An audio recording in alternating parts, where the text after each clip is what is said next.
Park Jimin, cria le manager depuis le bar en agitant une liasse de billets. Le client VIP veut une salle privée. Tu connais les règles. La fumée épaisse de la boîte de nuit collait à ma peau comme une seconde couche de honte. Les lumières rouges clignotaient sur mon corps en sueur, tandis que je bougeais au rythme de la musique qui me perçait les oreilles. Chaque mouvement était mécanique, calculé pour provoquer, pour vendre le fantasme que ces salauds achetaient chaque nuit. Mon estomac se contracta. Les privés signifiaient plus d'argent, mais aussi plus de risques. Je descendis de la barre, les jambes tremblantes, non pas de fatigue, mais de cette peur qui faisait désormais partie de moi. La même peur qui m'accompagnait depuis que j'avais mis les pieds dans cet enfer 6 mois auparavant. Dans la loge, je me suis regardé dans le miroir. Mes yeux, autrefois brillants, étaient désormais enfoncés et cernés, et le maquillage ne parvenait plus à les dissimuler. L'Oméga de 18 ans que j'avais été n'existait plus. À sa place, il n'y avait plus qu'une coquille vide qui vendait de faux sourires pour quelques pesos. Tout ça pour lui. Tout ça pour Ji-hoon. Mon téléphone a vibré. Un message de l'hôpital. Monsieur Park, nous vous rappelons que le paiement de la chimiothérapie de votre frère arrive à échéance demain. Si nous ne recevons pas le paiement, nous serons contraints de suspendre le traitement. Mes doigts serrèrent le téléphone jusqu'à ce que mes jointures blanchissent. 8000 pesos. J'avais besoin de 8000 pesos pour que mon frère de 14 ans continue à vivre, et il n'y avait qu'un seul moyen de les obtenir avant l'aube. Le client du VIP était un alpha gros et transpirant qui sentait le whisky bon marché et le désespoir. Ses mains grasses se déplaçaient sur mon corps pendant que je pensais aux chiffres. 2000 pour la danse, 1500 pour la caresse, 3000 si j'acceptais plus. « Tu es délicieux, petit », murmura-t-il contre mon cou, son haleine putride me brûlant la peau. « Jusqu'où es-tu prêt à aller pour de l'argent ?» J'ai dégluti. Le visage émacié de Ji-hoon dans ce lit d'hôpital m'est apparu dans mon esprit. Mon petit frère, qui dessinait des super-héros dans les marges de mes livres, luttait désormais contre la leucémie avec la férocité d'un guerrier. Il ne méritait pas de mourir à cause de ma lâcheté. « Combien ?» ai-je murmuré, me détestant à chaque syllabe. 5000, mais je veux tout, Oméga. Tout, c'était suffisant. Avec ce que j'avais déjà mis de côté, je pouvais payer le traitement. Je n'avais qu'à tenir encore 1 heure. 1 heure de ma dignité en échange de la vie de Ji-hoon. J'acquiesçais. Mais quand ses mains ont commencé à défaire violemment mes vêtements, quand ses ongles se sont enfoncés dans ma peau comme des griffes, quand ses phéromones alpha sont devenues agressives et dominantes, j'ai su que j'avais commis une erreur fatale. « Attends » haletai-je en le repoussant. « Tu as dit 5000, mais pas ça, pas si brutalement. » Son sourire est devenu prédateur. « Petit idiot, personne ne viendra t'aider si tu cries. » Il avait raison. Dans cet endroit, un Oméga comme moi n'avait aucun droit. Je n'étais qu'une marchandise. Il m'a poussé contre le mur avec une force brutale, et pour la première fois depuis des mois, les larmes ont coulé sans permission. Pas pour moi, mais pour Ji-hoon. Si ce salaud me tuait ici, mon frère mourrait seul dans ce lit d'hôpital. « Non !» ai-je crié en luttant contre son emprise. « Lâche-moi !» L'alpha a ri. « Crie autant que tu veux, mon beau. Personne ne vient sauver les putes. » Mais il se trompait. La porte de la salle privée s'est ouverte brusquement dans un fracas qui a fait trembler les murs. La température de la pièce baissa de 10 degrés en 1 seconde. La présence qui entra n'était pas humaine. C'était la dévastation pure, enveloppée dans un costume noir impeccable. Grand, les épaules larges, les cheveux noirs coiffés en arrière avec une précision militaire. Mais ce sont ses yeux qui m'ont glacé le sang, sombres comme l'abîme, vides de toute émotion humaine, sauf d'une fureur glaciale qui promettait la mort. L'alpha qui me tenait prisonnier lâcha immédiatement son emprise sur mon corps. « Qui êtes-vous, bon sang ?» balbutia-t-il en reculant. « C'est privé, mon frère. Fiche le camp. » L'inconnu ne répondit pas. Il s'avança simplement vers nous d'un pas mesuré, tel un prédateur traquant sa proie. Son odeur était différente. Ce n'était pas la phéromone alpha agressive et désespérée à laquelle j'étais habitué.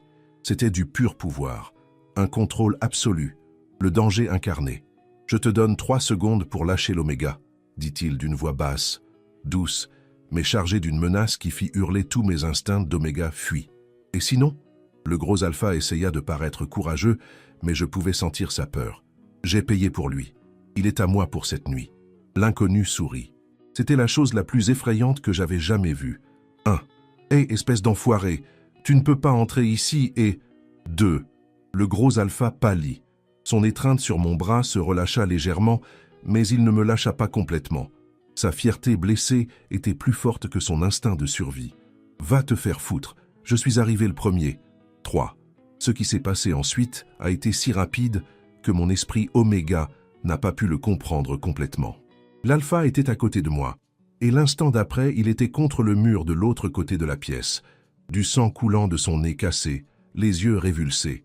L'inconnu ne semblait même pas avoir bougé. « Quand tu te réveilleras, dit-il au corps inconscient, souviens-toi de ceci. Celui qui touche à ce qui m'appartient perd ses mains. La prochaine fois, je ne serai pas aussi clément. Ce qui lui appartient, mon esprit était trop embrumé par le choc pour comprendre ces mots. Le soulagement et la terreur se disputaient dans ma poitrine, tandis que je glissais le long du mur, mes jambes ne pouvant plus me soutenir. L'inconnu se tourna vers moi. Son regard s'adoucit légèrement lorsqu'il vit mon état, mes vêtements déchirés, les marques rouges sur mes bras là où l'autre alpha m'avait agrippé, les larmes que je ne pouvais retenir. « Tu es blessé ?» demanda-t-il. Et pour la première fois, sa voix trahissait quelque chose qui ressemblait à de l'inquiétude. Je secouai la tête, même si c'était un mensonge. Je n'étais pas blessé physiquement, mais à l'intérieur, je me sentais brisé en 1000 morceaux. L'adrénaline commença à disparaître, et avec elle vint la pleine conscience de ce qui avait failli se passer. Ma voix se brisa. J'avais besoin d'argent. Mon frère est malade et... « Lève-toi » m'interrompit-il, mais sans cruauté. Cela ressemblait plutôt à un ordre gentil. J'ai essayé de me lever, mais mes jambes tremblaient violemment. Sans prévenir, j'ai senti des bras puissants me soulever du sol comme si j'étais une plume. Son parfum m'enveloppait complètement. Bois sombre, cuir et quelque chose de métallique qui aurait dû m'effrayer, mais qui, étrangement, m'a rassuré. « Je vais te sortir d'ici » murmura-t-il dans mes cheveux. « Mais j'ai besoin que tu me dises ton nom. »« Jimin » murmurai-je contre sa poitrine. « Park Jimin. »« Jimin » répéta-t-il, et la façon dont il prononça mon nom me fit me sentir protégé. Comme si j'étais quelque chose de précieux plutôt que des déchets. Je suis Tae-young, Kim Tae-young. Ce nom m'était familier, mais mon cerveau était trop épuisé pour faire le lien. Tout ce que je savais, c'est que cet alpha était apparu de nulle part et m'avait sauvé alors que personne d'autre ne l'aurait fait. Il m'a porté hors du bar comme si c'était la chose la plus naturelle au monde. Les autres clients se sont immédiatement écartés lorsqu'ils l'ont vu, leur visage se remplissant d'une terreur reconnaissable. Les mêmes hommes qui me regardaient comme un morceau de viande agissaient désormais comme des souris effrayées. Qui diable était Kim Tae-young? Je me suis réveillé dans un lit plus doux que tout ce que j'avais touché dans ma vie. Les draps étaient en soie noire, et la chambre sentait le même parfum masculin qui m'avait apaisé la nuit précédente. La lumière du soleil filtrait à travers les rideaux épais, créant des motifs dorés sur le sol en marbre. Où diable étais-je? Je me suis assise brusquement, et le monde a tourné. Je portais un t-shirt trop grand qui n'était certainement pas le mien, et mes blessures avaient été soignées avec des bandages professionnels. Quelqu'un m'avait lavé et soigné pendant que j'étais inconscient. La panique m'a frappé comme un coup de marteau. « Mon frère !» ai-je crié, cherchant désespérément mes vêtements, mon téléphone portable, n'importe quoi. « Je dois aller à l'hôpital. Le paiement est dû aujourd'hui. » La porte s'est ouverte immédiatement. Tae-young est entré vêtu d'un pantalon noir et d'une chemise blanche retroussée qui laissait apparaître ses avant-bras musclés et marqués de cicatrices. À la lumière du jour, il était encore plus impressionnant que dans mes souvenirs. Grand aux traits parfaitement sculptés, mais avec ses yeux qui semblaient avoir vu trop de ténèbres. « Ton frère va bien », dit-il simplement en s'approchant à pas mesurés. « Le paiement a été effectué ce matin. » Je restais complètement immobile. « Qu'est-ce que tu as dit ?» Ji-hoon Park, 14 ans, leucémie lymphoblastique aiguë, hôpital général. Le traitement est payé pour les 6 prochains mois. Ma bouche s'ouvrit et se referma comme celle d'un poisson hors de l'eau. Les larmes commencèrent à couler avant que je puisse les retenir. « Pourquoi ?» parvins-je à murmurer. « Pourquoi ferais-tu cela? Tu ne me connais pas. Je ne suis personne de spécial. Je ne suis qu'un... » « Ne dis plus jamais cela, » dit-il d'une voix dangereusement basse. « Tu n'es pas seulement rien, Jimin. » Il s'est approché et j'ai instinctivement reculé jusqu'à ce que mon dos touche la tête de Lee. Ce n'était pas exactement de la peur, mais quelque chose de plus complexe. Sa présence était écrasante, comme si j'étais près d'un volcan qui pouvait entrer en éruption à tout moment. « Mais ce n'est pas gratuit, » a-t-il poursuivi, ses yeux plongés dans les miens. « Rien dans ce monde ne l'est, ça y était. Je savais qu'il y avait un piège. « Que voulez-vous » demandai-je, me préparant au pire. « Je veux que tu travailles pour moi. »« Travailler » répétai-je perplexe. « Quel genre de travail ?» Un sourire se dessina sur ses lèvres. Il n'était pas cruel, mais pas tout à fait bienveillant non plus. « Je possède plusieurs entreprises en ville. J'ai besoin de quelqu'un de confiance pour des tâches spécifiques. Tu serais mon assistant personnel. » Cela semblait trop beau pour être vrai. Les hommes comme lui n'embauchaient pas d'Oméga dans les boîtes de nuit comme assistant personnel sans arrière-pensée. « Et si je refuse ? Alors ton frère continuera à recevoir son traitement et tu seras libre de partir. » Mais il se pencha vers moi, son parfum m'enveloppant. « Veux-tu vraiment retourner à cette vie ? Retourner être touché par des hommes comme celui d'hier soir ?» Un frisson me parcourut l'échine. Il avait raison. L'idée de retourner dans cette boîte de nuit, de vendre à nouveau mon corps, me donnait la nausée. « Quel genre de tâche ?» demandai-je prudemment. « M'accompagner à des réunions, gérer mon agenda, être disponible quand j'ai besoin de toi. » Ses yeux s'assombrirent légèrement. « Et vivre ici où je peux te protéger ?» Me protéger de quoi? Du monde, Jima. Des hommes comme celui d'hier soir, de la pauvreté, du désespoir qui t'a poussé à vendre ton corps pour de l'argent. Ces paroles étaient logiques, mais quelque chose dans son ton m'indiquait qu'il y avait plus, beaucoup plus. Et si j'accepte mais que ça ne me plaît pas, je pourrais partir. Tae-Young resta silencieux pendant un moment qui me parut trop long. Quand il finit par parler, sa voix était douce mais inflexible. Personne n'entre facilement dans mon monde, Jima, mais je te promets que je ne te ferai jamais de mal. Et ton frère sera toujours pris en charge. C'était une cage dorée. C'était exactement ce qu'il m'offrait. Mais une cage dorée valait toujours mieux que l'enfer dont il m'avait sorti. « J'accepte », murmurai-je. Son sourire s'élargit et pour la première fois, je vis quelque chose de véritablement chaleureux dans ses yeux. « Parfait. Bienvenue dans ta nouvelle vie, Oméga. » La façon dont il prononça Oméga ne semblait pas désobligeante comme lorsque d'autres alphas l'utilisaient. Cela ressemblait plutôt à une possession, comme si ce mot avait une signification particulière lorsqu'il sortait de sa bouche. J'aurais dû être plus effrayé que je ne l'étais. La première semaine dans le manoir de Tae-Hyung fut comme un rêve étrange. La maison était immense, tout en verre, en marbre noir et avec des meubles qui coûtaient probablement plus cher que tout ce que j'avais gagné dans ma vie. J'avais ma propre chambre, même s'il m'avait suggéré de laisser la porte ouverte. Un placard rempli de vêtements coûteux à ma taille et accès à de la nourriture 24 heures sur 24. C'était le paradis, à part les petits détails qui me rappelaient que j'étais sur le territoire d'un prédateur. Comme les hommes armés qui patrouillaient dans les jardins, ou les appels téléphoniques que Tae-Hyung prenait dans des langues que je ne reconnaissais pas, parlant d'une voix qui glaçait le sang, ou la façon dont les gens s'inclinaient lorsqu'il entrait dans une pièce comme s'il était un roi. Et puis il y avait la façon dont il me regardait, tout le temps, constamment, comme si j'étais quelque chose de fascinant qu'il devait étudier. Ses yeux me suivaient quand je traversais la pièce, quand je mangeais, quand je me coiffais distraitement. Ce n'était pas exactement de la luxure, même s'il y avait certainement un peu de cela.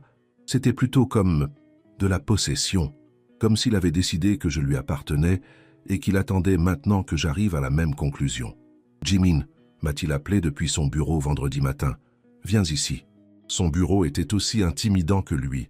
Des murs couverts de livres, un bureau en bois sombre de la taille de mon ancienne chambre et des fenêtres donnant sur toute la ville. Tae-Hyung se tenait debout devant l'une de ses fenêtres, toujours vêtu du costume noir qu'il portait pour ses réunions d'affaires. « Oui ?» ai-je demandé en restant près de la porte. « J'ai une réunion ce soir. Je veux que tu m'accompagnes. »« À quel genre de réunion ?» Il s'est retourné pour me regarder et quelque chose dans son expression m'a fait reculer d'un pas. Le genre où tu dois rester silencieux, être élégant et faire exactement ce que je te dis. Tu peux faire ça? J'acquiesçais, même si quelque chose dans mon estomac se tordait de nervosité.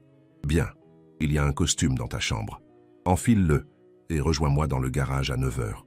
Le costume s'avéra être plutôt une œuvre d'art.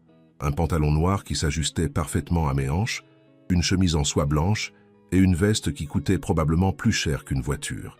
J'avais l'air différent, élégant, comme si j'appartenais au monde de Tae-Hyung. Le garage s'est avéré être un hangar rempli de voitures qui semblaient tout droit sorties d'un film. Tae-Hyung m'attendait, appuyé contre une Lamborghini noire, en train de consulter son téléphone. Quand il m'a vu, ses yeux se sont assombris en signe d'approbation. « Parfait », a-t-il murmuré en m'ouvrant la porte côté passager. « N'oublie pas, Ce soir, tu n'es pas Park Ji-min, l'oméga de la boîte de nuit. Tu es mon oméga, mon partenaire. Comporte-toi comme tel. » Pendant le trajet, j'ai essayé de lui poser des questions sur la réunion, mais il me disait simplement de me détendre, que tout irait bien tant que je ferais ce qu'il me disait. Nous sommes arrivés à un entrepôt à la périphérie de la ville. Cela ne ressemblait pas à un endroit où se déroulaient des réunions d'affaires légales. « Tae-young, murmurai-je, alors que nous marchions vers l'entrée. Quel genre d'affaires fais-tu exactement ?» Il s'arrêta et me regarda avec ses yeux que je reconnaissais désormais comme dangereux. « Celle qui perd les traitements contre la leucémie de ton frère, » répondit-il simplement. « Tu veux vraiment en savoir plus ?» Non, je ne voulais pas, parce que je commençais déjà à avoir des soupçons et les possibilités m'effrayaient. À l'intérieur de l'entrepôt, il y avait une longue table entourée d'hommes qui criaient « criminels » à 1 kilomètre de distance. Des costumes coûteux, des cicatrices, des armes mal cachées. Et à la tête de la table, un homme âgé aux cheveux gris et aux yeux qui me faisait penser à un requin. « Kim Tae-young, » dit l'homme âgé lorsque nous entrâmes. « Tu es en retard. »« Les résultats arrivent toujours à temps, Don Marco, » répondit Tae-young avec un sourire qui n'atteignait pas ses yeux. « Avons-nous des problèmes ? La cargaison du port a été interceptée. Nous avons perdu 2 millions de marchandises. » Des marchandises. Mon sang se glaça. Je savais exactement de quel type de marchandises il parlait. « Une infiltration ?» demanda Tae-young en s'asseyant et en me tirant pour que je m'assoie à côté de lui. « Nous pensons que c'était le service des stupéfiants. Quelqu'un leur a passé l'information. » Des soupçons? Don Marco me regarda droit dans les yeux et j'eus l'impression de voir ma mort dans son regard. « Ton nouveau joujou a un père intéressant, n'est-ce pas? » Le monde s'est arrêté. Mon souffle s'est coupé. Tae-young s'est raidi à côté de moi. « De quoi parles-tu » a demandé Tae-young, mais sa voix avait changé. Elle semblait désormais mortelle. « Park Ji-min, fils du détective Park Hyun-woo, le même salaud qui fout en l'air nos opérations depuis 5 ans, le même fils de pute qui a tué ta famille. » Le silence qui a suivi était assourdissant. Je pouvais sentir tous les regards se poser sur moi comme des poignards. Mais c'était le regard de Tae-young qui me faisait le plus mal. Car dans ses yeux, j'ai vu le moment exact où il a réalisé qui j'étais vraiment. Et pour la première fois depuis que je le connaissais, j'ai vu quelque chose qui m'a glacé jusqu'aux os. De la haine pure. « C'est un mensonge », ai-je murmuré, mais ma voix sonnait creux, même à mes oreilles. Mon père est mort quand j'avais 12 ans. Il était comptable. Le rire de Don Marco a résonné dans l'entrepôt comme du verre brisé. Comptable? Oh mon garçon, ton père était le détective qui nous a fait le plus de mal. Park Hyun-woo, la star du département des stupéfiants, le héros qu'on ne pouvait ni acheter ni menacer. Il se pencha en avant, savourant chaque mot, jusqu'à ce que Tae-young, ici présent, s'occupe de lui. Le monde s'est effondré autour de moi. J'ai regardé Tae-young, espérant qu'il nie, qu'il dise que c'était un mensonge cruel. Mais son visage était devenu un masque de pierre. Ses yeux, qui avaient été chaleureux avec moi pendant des jours, étaient désormais depuis glacés. « C'est vrai » ai-je réussi à murmurer. « Tu as tué mon père ?» Le silence s'est prolongé comme une éternité. Quand il a enfin parlé, sa voix était celle d'un parfait étranger. Oui, ce seul mot m'a complètement détruit. Tout prit soudainement sens. La façon dont il était apparu dans le bar juste au moment où j'avais besoin de lui, l'argent pour le traitement de Ji-hoon, la proposition de travail, son insistance pour que je vive avec lui, ce n'était pas un hasard. Ce n'était pas de la gentillesse, c'était de la vengeance. Tout ce temps, ma voix se brisa, tout faisait partie de ton plan, n'est-ce pas? Tu m'as gardé près de toi parce que je suis le fils de ton ennemi. Jimin, commença-t-il, mais Don Marco l'interrompit. C'est parfait, s'esclaffa-t-il. Le fils du détective qui nous a baisés, devenu la petite pute personnelle de Kim Tae-young. C'est de la pure poésie. Ce mot m'a frappé comme une gifle. Petite salope. C'est ce que j'étais pour eux, pour lui. Un jouet, un moyen de vengeance, un morceau de viande avec un nom de famille pratique. Je me suis levé brusquement, les jambes tremblantes. « Je dois partir », ai-je murmuré en me dirigeant vers la porte. « Assieds-toi », a ordonné Tae-young d'une voix autoritaire, avec une telle puissance que mes instincts oméga m'ont trahi, me figuant sur place. « Ne me donne pas d'ordre », ai-je réussi à dire entre mes dents serrées. « Plus maintenant. »« Jimin, assieds-toi maintenant. Va te faire foutre !» Le cri sortit de ma gorge avec plus de force que je ne pensais en avoir. Tout l'entrepôt se tut. Même Don Marco semblait surpris. Tae-young se leva lentement, sa présence remplissant l'espace comme une tempête. « On s'en va, dit-il. » Mais ce n'était pas une suggestion. « Je ne vais nulle part avec toi. » criai-je, les larmes coulant enfin. Tu m'as menti. Tout n'était qu'un mensonge. Jimin. Mon père était un homme bon. Il était le seul à prendre soin de moi après la mort de ma mère. Et tu l'as tué. Quelque chose a clignoté dans les yeux de Tae-young. Quelque chose qui ressemblait à de la douleur. Ton père, a-t-il dit lentement, a tué ma famille en premier. C'est un mensonge. Mes parents sont morts lors d'un raid qu'il a mené. Ma petite sœur avait 16 ans. Une balle perdue tirée par ces hommes lui a fait sauter la tête alors qu'elle essayait de se cacher. Ces mots m'ont frappé comme des coups de poing. Je ne voulais pas le croire, mais quelque chose dans sa voix, dans la façon dont ses mains tremblaient légèrement, me disait qu'il ne mentait pas. Ça ne justifie pas, ai-je commencé, mais il a continué. J'avais 18 ans quand j'ai décidé que ton père paierait pour ce qu'il nous avait fait. Il m'a fallu 5 ans pour planifier sa mort. 5 ans à bâtir cet empire uniquement pour avoir assez de pouvoir pour le détruire. Et moi, ai-je murmuré, qu'est-ce que je suis dans tout ça? Tae-young s'est approché, ignorant les regards des autres hommes. Au début, tu n'étais qu'une coïncidence opportune.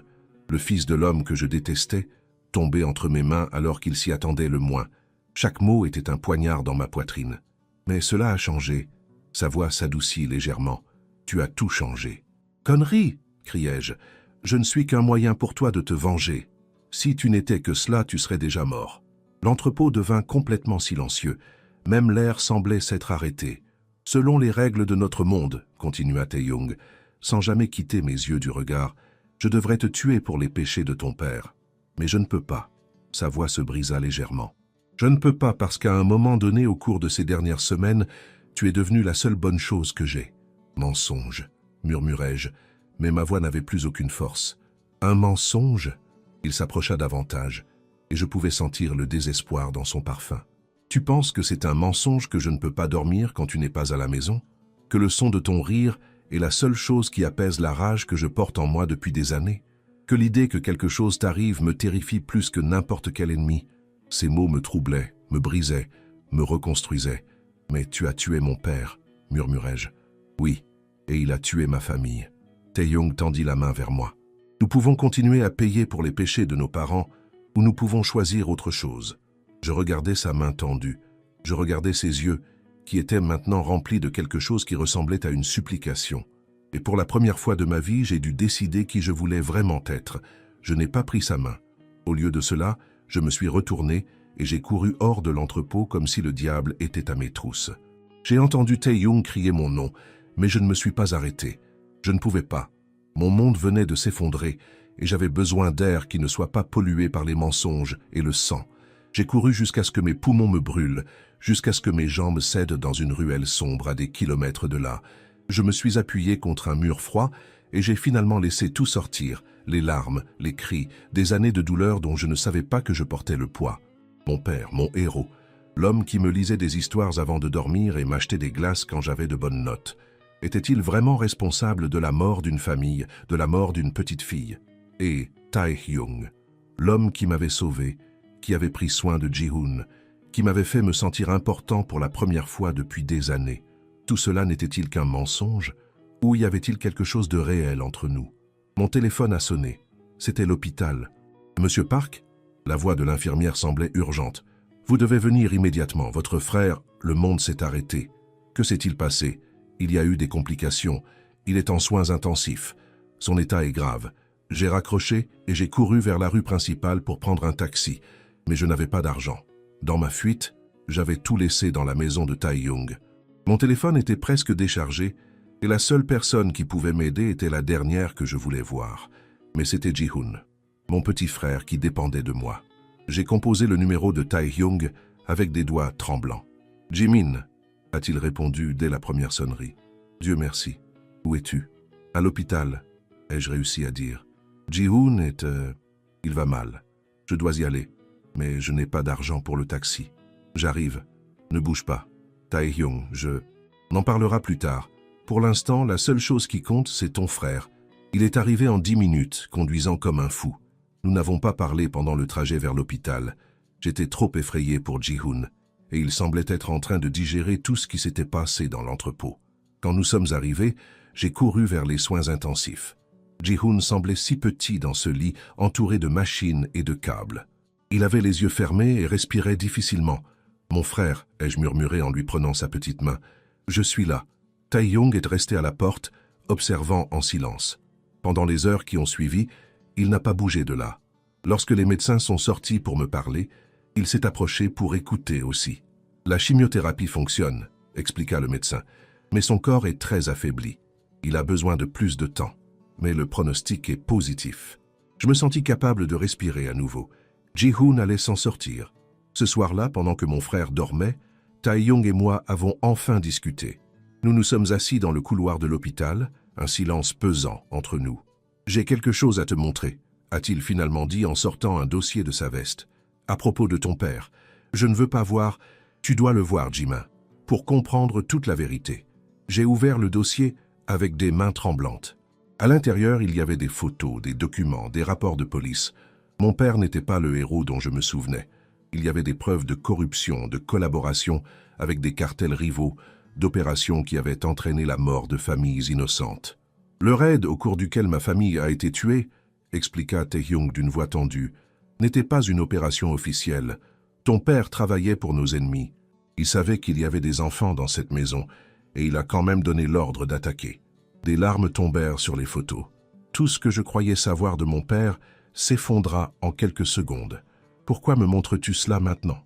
murmurai-je. « Parce que je veux que tu saches que lorsque j'ai décidé de rester près de toi, je savais déjà qui tu étais vraiment. Mais j'ai décidé de connaître le Fils, de ne pas te juger pour les péchés de ton père. » Je levai les yeux et croisai son regard, empreint d'une vulnérabilité que je n'avais jamais vue auparavant. « Et ce que je ressens pour toi, poursuivit-il, n'a rien à voir avec la vengeance. Cela a à voir avec l'homme courageux qui vend sa dignité pour sauver son frère. Cela a à voir avec quelqu'un qui m'a appris que je pouvais encore ressentir autre chose que de la haine. Tae-yong, ai-je commencé, mais il a continué. Je sais que je ne peux pas effacer ce que j'ai fait. Je sais qu'il y aura toujours du sang entre nous, mais si tu me donnes une chance, je veux construire quelque chose de nouveau, quelque chose qui n'a rien à voir avec nos parents ou le passé. J'ai regardé la chambre où Ji-hoon dormait paisiblement. Mon petit frère, qui avait été ma raison de continuer pendant si longtemps. Il avait désormais une chance de vivre, de grandir, d'être heureux, et j'avais une chance de choisir mon propre destin. Les règles doivent changer, ai-je finalement déclaré. Pas d'ordres alpha, pas de traitement comme un objet. Si nous devons faire cela, nous sommes égaux. Un petit sourire, le premier véritable que je lui avais vu, est apparu sur ses lèvres. Égaux, a-t-il acquiescé. Partenaire. Et Ji-hoon vient avec nous. Où que j'aille, il vient. Je ne voudrais pas qu'il en soit autrement. Je m'approchai lentement de lui, mon cœur battant si fort que j'étais sûr qu'il pouvait l'entendre. « Une dernière chose, murmurai-je. Si jamais tu me mens à nouveau, je pars pour toujours. 100 secondes chance. » Ses mains se levèrent pour prendre mon visage avec une douceur qui contrastait complètement avec l'homme dangereux que je connaissais. « Plus jamais, promit-il. Seulement la vérité à partir de maintenant. » Quand ses lèvres touchèrent les miennes, ce n'était pas comme avant. Ce n'était pas de la possession ou du désespoir. C'était une promesse. C'était le début de quelque chose de nouveau. 3 mois plus tard, Ji-hoon était en rémission complète. Il avait pris du poids, ses cheveux avaient repoussé, et il était redevenu le garçon joyeux dont je me souvenais. Nous vivions dans une nouvelle maison, loin de la ville, où il pouvait aller à l'école sans rien savoir du monde sombre que nous avions fui. Tae-yong avait quitté le monde du crime. Cela n'avait pas été facile, il y avait eu des menaces, mais il avait réussi à négocier son départ. Il dirigeait désormais des affaires légitimes, tout en conservant cette présence intimidante qui me rassurait. Et moi, j'apprenais à être à nouveau heureuse. Un soir, alors que Ji-hoon faisait ses devoirs à la table de la cuisine, Tae-yong s'est approché par derrière et a enroulé ses bras autour de ma taille. « À quoi penses-tu » m'a-t-il murmuré à l'oreille. « À quel point tout cela est étrange » répondis-je en m'appuyant contre sa poitrine. « Il y a 1 an, je vendais mon corps dans un bar miteux. Maintenant, je suis ici avec mon frère en bonne santé et un alpha qui m'aime vraiment. Et comment te sens-tu à ce sujet ?» Je me retournai dans ses bras pour le regarder directement, comme si j'avais enfin trouvé ma place. Son regard s'adoucit et le petit muscle de sa mâchoire se détendit, comme toujours lorsqu'il était vraiment en paix. « Je t'aime, Park Ji-min, dit-il, et chaque fois qu'il prononçait ces mots, mon cœur manquait un battement. Je t'aime aussi, Kim Tae-yong, et pour la première fois de ma vie, ces mots me semblaient tout à fait sincères. Ji-hoon nous interrompit en se plaignant de ses devoirs de maths. Et Tae-hyung devint immédiatement le grand frère patient dont mon frère avait besoin. Je les regardais travailler ensemble à la table, et je sus que nous avions trouvé quelque chose qu'aucun de nous n'avait osé espérer. Une vraie famille, construite non pas sur des mensonges ou des intérêts, mais sur un amour sincère et des secondes chances. Le passé serait toujours là, avec ses cicatrices et ses erreurs. Mais l'avenir était à nous d'écrire. Et cette fois, nous allions écrire quelque chose de magnifique.